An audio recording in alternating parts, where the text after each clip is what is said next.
Hi everyone, welcome back to my next video.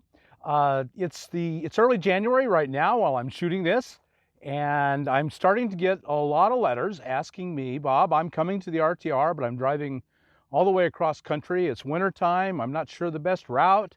Are there any things to see along the way? And so in today's video, I want to give you 10 tips for long distance driving, and they'll be tailored specifically, in this case, towards driving from to the RTR in January. But I'll make it so broad that you can use it any time of the year. So 10 tips on taking a long distance trip. And this is particularly pertinent to me because in February, I'm going back to Florida. So I am already thinking in terms of how am I going to go to Florida and my route and what will I see and do along the way. So this is really pertinent to me as well right now, and I'm going to show you some of the ways that I've been planning my trip to Florida, and it'll help you plan your trip from wherever you are. Say you're in Maine or in Canada, the Maritimes of Canada, all the way down to Quartzsite, and a very similar route, so maybe it'll help. I hope so.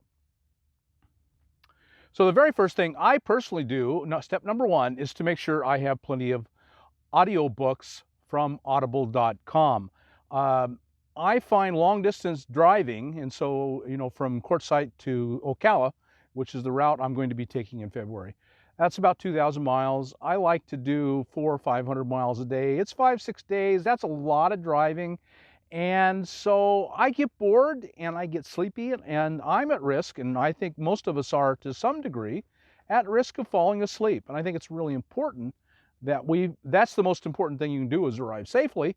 And so I think it's really critical to have a way that you're fairly confident is going to keep you awake. And for me, that way is audiobooks. If I find that if I can get my mind engaged in a book, I stay awake without any problem. That's the only thing that works for me. One of the great things you can do is plan a trip around your audiobook. So I just read a great book on Custer and Crazy Horse, comparing their two lives, an astonishing amount of similarities in their lives. Two Great American Warriors by Stephen A. Ambrose, a great history writer. Makes it really come alive. And so what I could do is I could read the book and travel around Montana, Wyoming, Nebraska, to all the places where those events happen. You can still go to the Battle of the Bighorn. That was a tremendously emotional experience for me the first time I went there. You can go to Fort Phil Kearny. You can go to all those places and see where they happen and stand there. And having read the book, you can then see it and experience. Step number two is to decide if you are on a quick trip or if you can take your time and really do some sightseeing. If you're going to the RTR and you take 2 weeks off vacation time, then you got to hurry. You want to get to the RTR as soon as you can. You want to enjoy the classes, meet a lot of people, and then hurry back. So you're not sightseeing. You're just blasting through. That's all you care about. Fastest trip there and fastest trip back. Safest trip so you don't run into storms or bad weather. So that's all you care about. So first you have to decide that. Then you have to consider the weather. And if you are going to drive in the winter, when I go to Florida, it's going to be February. When you drive to the RTR, it'll be January. So you got to take the weather first into account. The app that I most recommend is WeatherBug. You can get it on any device, on your Android or on your phone, on your Apple. And you'll be saying, no, I already use an app, Bob. I use this, I use that, and it's great. I don't need anything else. I think WeatherBug has something that they don't offer. It offers maps, which of course they all offer maps, but you can lay out layers. Let me show you some of the layers. I'll put them up on the screen. One of the layers that helps a lot is storm activity ahead of you. So you'll see ahead, I shot this off my phone from WeatherBug, one of the weather layers, and it shows the storms ahead. So I know as I'm driving east from Quartzsite to Florida, I'd be driving right into a really bad thunderstorm. And I can see there's no other storms anywhere else. So if I really wanted to, I could drive around that storm. Now I know it's there. There's a weather Doppler, future Doppler layer. I could watch that storm for a few hours ahead and see where it's going, and I can avoid it. Or I can just wait. I can put off my trip for a day, and so I don't have to drive while that storm moves forward. I don't have to drive right through it, or just drive slowly so I stay behind it. That's good to know when you're planning a trip. Now let me show you another layer. They have weather alerts, and you can see at that same storm, the National Weather Service has put out a flood warning. So there's a danger of driving straight into flooding if I go through that storm. And I know that now by just looking at WeatherBug. I can't recommend it enough. If you don't listen to anything else, I'm saying go and download. It's free. WeatherBug is free, and it's a fantastic tool. I wouldn't be without it. Now, tip number 3 is to plan your camping. Most of us can't afford to be staying in motels. I hate motels. I do not want to be in a motel. So how to plan your camping, I suggest you go to freecampsites.net. And so I'm putting up now my route that I'm planning on freecampsites.net. So you see they have a route planning button. You push the route planning button, and then you can type in, you'll see I've typed in here Quartzsite to Ocala, Florida. That's my trip in Florida. Or you would type in Bar Harbor, Maine to Quartzsite, Arizona, and then you tell it to find the route, and you can see it found this route. It uses Google Maps. This is a Google Map route, and then you can follow it along just like you were following along Google Maps. And you hit directions, and it'll give you turn-by-turn directions using Google Maps. But you want to find, the key thing for us is to find where am I going to camp along the way.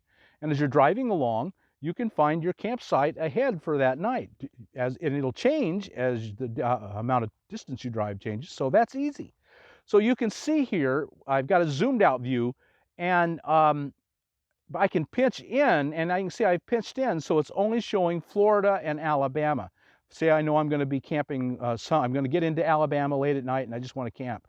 Well, this shows me all the camps on the map along the route, and I can add them to the route, and it will give me turn-by-turn directions to that campsite when I get there. That will become the route end for that day. It's really a great thing. Freecampsites.net is free. It doesn't cost you a thing. You go to the website, plan in your route. You can put it on your phone. You're seeing this on my iPad, which is big, and it really helps me and makes it easy for me to follow the route. I love freecampsites.net. Step 5 to get ready is to inspect your vehicle. Make sure your vehicle is safe before you go. Check your fluids. Obviously, you want to check your oil. You want to check your coolants. Check your tires. Are they too old? Are they weather checked? Are they properly inflated? Have you had any problems? If you've had any problems, get that checked out before you go. Just go over your vehicle. If you need to, change your oil. You don't want to have to stop along the way and change your oil. If you drive round trip to Quartzsite to Maine and back, you'll probably have to do an oil change somewhere. Probably when you get home, you probably get away with it. That's probably a 5,000-mile trip. So that's going to be another oil change, maybe an oil change along the way. So prepare your vehicle. Know it's completely ready for the trip and it's safe. Another thing you want to do with your vehicle is check your hoses. Hoses and belts. That big serpentine belt is really prone to failure, but it's easy to maintain. So check it really closely. Is it cracks? Does it look weathered? Is it loose? Is it too tight? So check your belts and your hoses. You don't want them going while you're driving down the road at 70 miles an hour.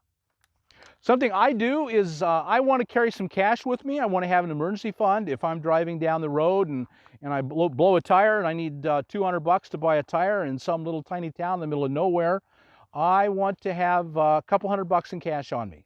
Most of us don't want to carry a lot of cash with us because, that's risky. You lose it. It's easy to spend it if you got cash. But on a trip, I want to have some cash. I want to have, if I break down in the middle of nowhere and I can't find anyone that'll take a credit card, I want to have cash. So I really recommend that you carry however much cash you're comfortable carrying. Not thousands, but hundreds. I would recommend definitely hundreds. I also think you should carry an emergency kit, and that depends a lot on what the season is. If you're driving through Death Valley in the summer, you want to have at least 5 gallons of water. You break down in the middle of nowhere, and that's the reason to go to Death Valley, because there's a lot of middle of nowhere, and that's where the prettiest places are. You want to have at least 5 gallons of water per person. And I know that's a lot. That might seem too much. But if you break down, you're going to need at least a half gallon a day to drink, not do anything else. You don't care about cleanliness in an emergency. You just care about not dying of dehydration. And you will quick in Death Valley or in a lot of the desert. So have plenty of water.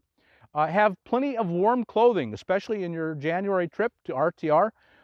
It can be really cold in the desert, amazingly cold. You're going to drive through really cold country. Step number 8, have someone that you tell your route and you check in with. Just at the end of every day of travel, the next day, the next morning when you're on in internet range, give them a call. Just email them, give them a call, say, hey, I'm here, I'm fine. And someone that's worried about you. I'll tell you why that's important. You know, a lot of these remote places, say it's snowing, you're coming in the winter, you could suddenly start snowing on you, and you go off the road, you're down a ditch, you're injured, you can't get up the ditch. So someone knowing your route, where you were yesterday, where you're going today, and you don't call in and they get worried and they call, that could be the difference between life and death. Number 9, my 9th suggestion is that you have a roadside assistance. So if you do break down the side of the road, you just give them a call, and they come and they bring you gas, they tow you in, they change your tire for you. So roadside assistance, maybe if you don't always have it at least for your long trips, or maybe that's when you get it for the first time. Going along with the question about roadside assistance is my step number 10, which is have a PLB. That's a personal locator beacon. You buy the device, it's usually a couple $100 to less than 300. And when you hit the emergency button, you have to register them with NOAA, but if you don't, it'll still work, but they do want you to register them. It's free, it's just a formality. You register the device, say this is my device, this is who I am. And so then if you do call in with an emergency with a PLB, they know who you are, they know who to contact. And if you say, when you register, you say, I have this medical need, when they come to get you, they'll be prepared for that medical. If you need insulin or whatever, if you need these drugs. And so that's a good reason to register. It's actually to your benefit to register. They want you to do it. But so at any rate, a PLB, you just push a button, search and rescue is coming. The devices are fantastic. They will get through almost anything. If you're in a slot canyon, if you're in a deep forest, a PLB is the best one. I have a series of videos on PLBs and the Spot device, so go look at them. I give you everything you need to know about Spot and PLB, and so go look at them. One of the reasons you might consider owning a Spot, the Spot's fairly expensive. The device itself, it's a type of satellite radio, kinda. It's hard to explain. The great thing about them is that you don't need internet. If you can see the sky, you can get help. And it's fairly inexpensive. The device, I think, is about $150 now. The device itself is not all that expensive. But the service is. I think the service is going to end up costing you between $200 and $250 a year. It's a service you signed up for. But they offer you a lot. I'm not going to go into the details. Go and watch my videos. I'll put them at the end of this video. A link will be down in the description. But consider that strongly. One of the things that Spot offers that no one else offers is off-road roadside assistance. I camp in the backcountry a lot.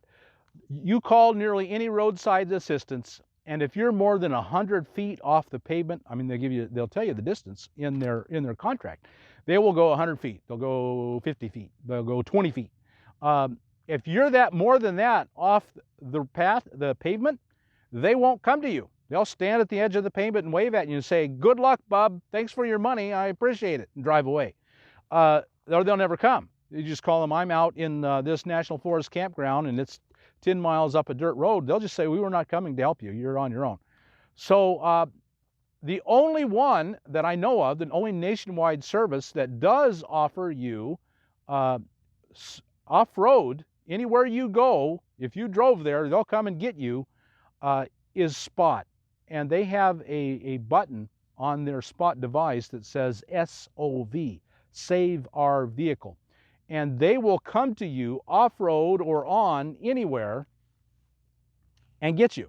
That is something to strongly consider. So because the Spot isn't dependent on cell phone, it uses satellites. When you hit the SOV button or the emergency, come help me right now, I'm about to die button, it goes to the satellite goes to them, and then they send search and rescue. So it's really the safest thing. It's expensive, but when you think of it as both a communication device in the back road and a PLB and and roadside service, because that's what part of what you're buying, backcountry roadside service, it starts to add up to a fantastic deal.